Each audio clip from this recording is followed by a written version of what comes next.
What is up, everybody? It's your boy MaximusBlack with another real estate video. This time we are going to be looking at both the 15-unit and the 8-unit profit and loss statements for January 2026. We're now in February, so just got the profit and loss statements. We're going to be going over those. If you guys didn't see them from last month, that video came out like 10 days ago or so. You guys can go check it out to see how it compares. I'm going to be doing these update videos for the different properties I have once a month. So there'll probably be about 3 of these types of videos each month, all for different properties. If you guys have any real estate questions at all, leave them in the comment section below, and you just may see a video dedicated to your question coming up. I've got a line of real estate videos coming up. I've been brainstorming some ideas. I also have a refinance next month. I actually have a meeting with the bank tomorrow to kind of go over that. And then I have another renewal coming up in 2 months, but I'm not doing a refinance. So when those come up, I'm going to be talking about that, my thought process on either pulling money out or leaving it in, the pros and cons, all that stuff, and a whole lot more. You guys enjoyed the profit and loss statement on the last one, so I thought we'd do this each and every month. We're going to be starting off with the 15-unit apartment building that myself and my partner acquired about 9 months ago now. And the January rent collected was $21,935. We had no other income. Currently with this building, it is free laundry. Everybody gets to use the laundry room for free. We can't just go in and add coin-operated laundry because the previous owner has it in the majority of those leases that laundry comes with their lease. So if we were to put in coin-operated, we would actually be going against the lease. So unfortunately, we have to leave this for now. But what we have been doing is during turnovers and when we go in and do renovations, we've actually been adding a dishwasher and a washer and dryer stackable in the units, which allows the power to then go on the tenant and off of us. And we can get more and more people off of that main laundry, and they get the benefit of having laundry in-house instead of, you know, walking down the hallways, waiting for somebody to finish on. We have 2 washers and 2 dryers for the 15-unit building. So, you know, sometimes there's waiting involved. So that's what we've been doing. I mean, we've only owned this asset now for about 9 months. So we've already done an obscene amount of work. And, you know, we're making some good money now already. And we still have another 6 units to turn over, which will be a lot better. But anyway, mortgage payment doesn't change. $10,031.06. Common area cleaning, same price, $200. We have a tenant that actually goes in and does that. He was actually doing it for the previous owner and then continued to do it for us. Garbage collection, that doesn't change each month. One thing that we did get this month is the intercom bill. So they do that every 3 months.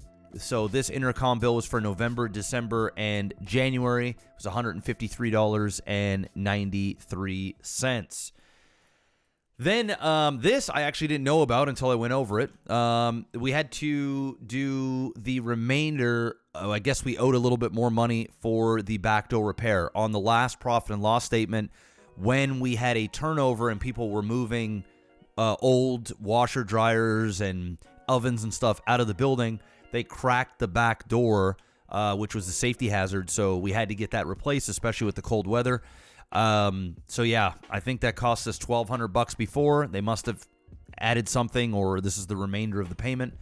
So it was another $560. This is the coldest of the year. So we actually had a lot of propane delivery.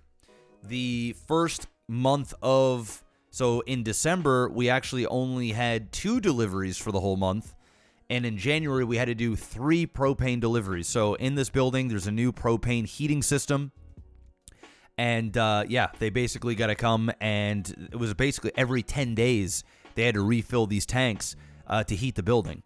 Unfortunately for this building, it isn't electric baseboard heat, and the tenants, because of that, we pay for the heating. So when you see these rents, you got to understand that they have their rent included.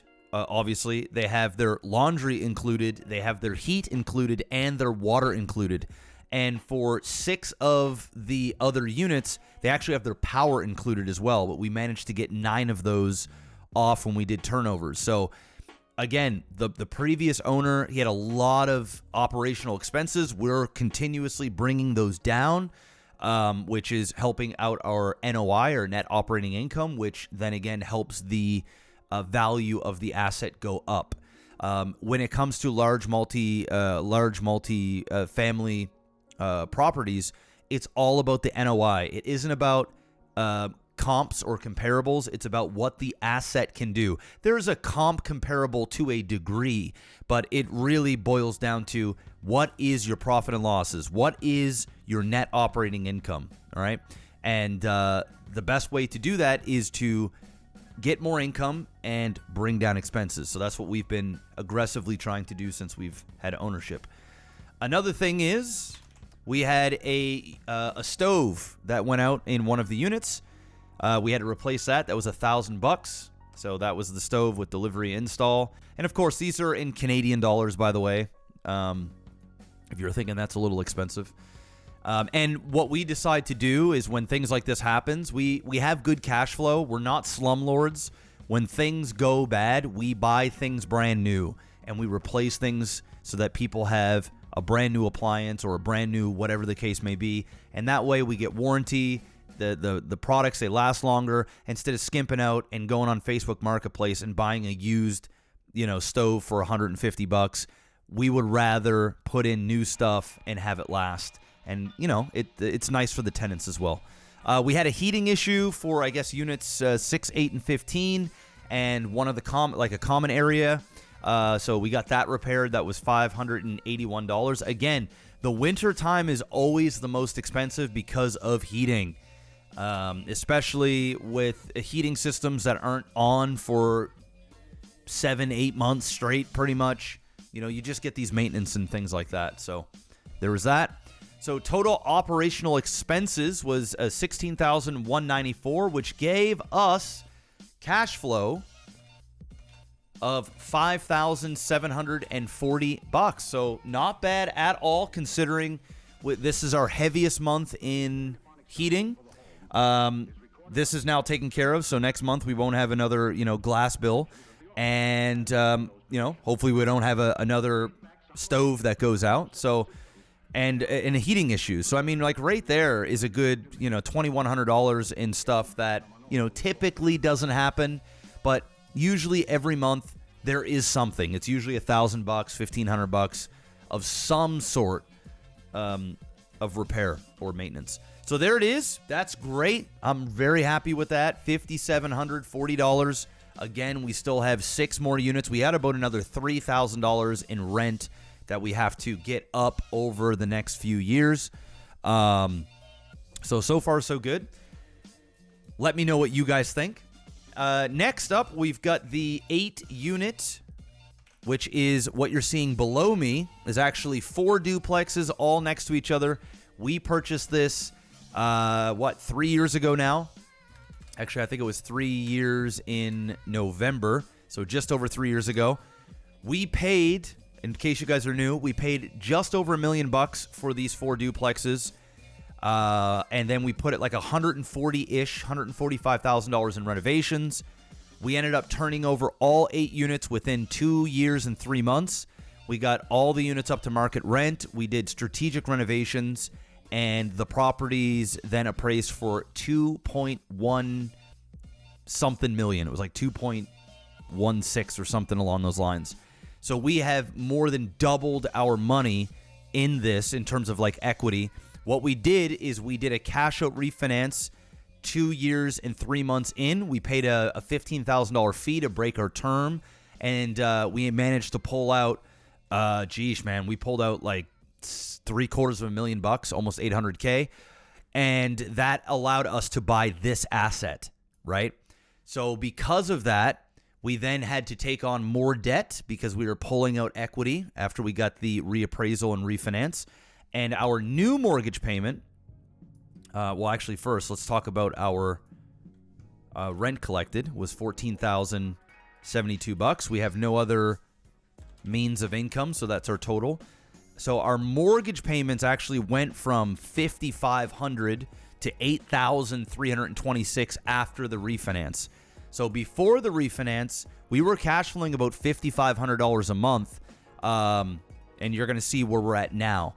So yeah, $8,326, and remember, now we have no money into this deal. Plus, we still have $500,000 in equity, a little more than that actually, in equity because we had to leave in 25% of equity in those buildings, and then the bank gave us a mortgage for 75% loan to value. All right, our insurance payment was $678, so that's each month. We had the furnace repair on one of the duplexes. I spoke about this in the last video, and this was the bill that ended up happening. So we needed material, which was $1,124, and then the furnace, which was $1,115. We found some busted up stuff as well, and we fixed all that. Everything is working good now. And then we had the snow removal for January, and that covers all 4 of the duplexes because they're all right beside each other, so it's easy for the guy. So our total operational expenses was $11,586, which gave us a net cash flow of $2,485. Now, if we didn't have this repair, it would be, you know, what, 4,600 and some change, maybe $4,700. So, you know, next month we won't have a furnace. Fingers crossed, we won't have a furnace bill. What we're actually doing right now is we're actually saving up a bunch of cash flow, and then in the spring, once the winter is over, we're actually going to be converting, because all 4 of these are oil heat. We're actually going to be converting all 4 of these duplexes into electric baseboard heat, so that way we're no longer having to deal with furnaces and stuff like that. These are things that we wanted to do in the beginning, but you have to be strategic on the money that you're deploying because, you know, in the beginning we wanted to turn over the units and get strategic renovations to get rents up to market. If we go and fix a furnace, people aren't going to pay more money a month because their heat is working better, right? It's our responsibility to have heat that works, right? But what does get you more is adding a bedroom or putting in a washer and dryer or adding a dishwasher, putting in new floors and paint and new appliances. And those sort of things allow you to get more rents. So we had to be strategic early on with a limited capital and deploy that so that we could get that big cash out refinance so that we could acquire that next asset, which was up here. Now that we have that, and now that we're starting to get some really good cash flow, we're not paying ourselves, right? We haven't seen any cash flow from any of these buildings in our own personal pockets yet, right? And we've had this now for over 3 years. But now we're in a position where we're starting to cash flow a decent amount. So we're going to be investing probably about $15,000 per duplex to get in to do all new wiring, all new electric baseboard heating, and then we'll likely have to be upgrading each one of the electrical panels in each. If we don't actually have to upgrade each electrical panel, it'll be significantly cheaper, right? It might cost us $6,000 per duplex, but we're going to figure that out as we get into spring. So we're going to start these conversations later in March. And of course, I will keep you guys in the know on all of that. Again, cash flow is unpredictable. It's nice when you have big months like this. These are great. But what we do is we take that cash flow and we continue to improve the assets so that we can bring down costs, bring up income, and most importantly, get that NOI up, because the NOI is all that matters in large multifamily real estate. You get the NOI up, that brings the asset up in value, and then you tap into that equity through a cash out refinance. Yes, you're going to get a little bit more debt, but as long as you have a solid cash flow, you can go ahead and add, like we did here, $3,000 a month in mortgage payments because our cash flow was so much bigger then, and now we took that capital out. And look at this. We might be paying an extra, it's not actually quite $3,000. It might be about $2,700 more a month. But look what that capital has done for us. That has now allowed us to unlock $5,700 here in cash flow, which is more. Plus, we've got this asset. And that asset is going up in value each year. We're continuously, adding value to the building. People are paying down the mortgage each and every month.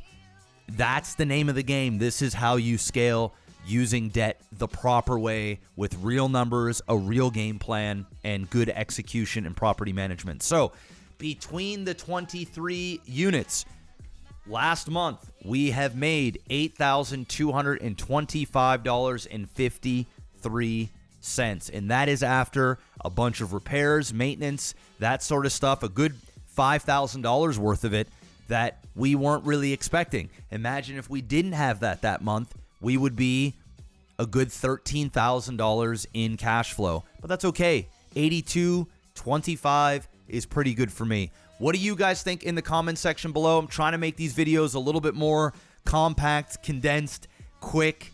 Hit that like button. Let me know in the comment section below if you have any questions. Thank you so much for supporting the real estate content, and I've got some cool videos coming up for you guys this weekend.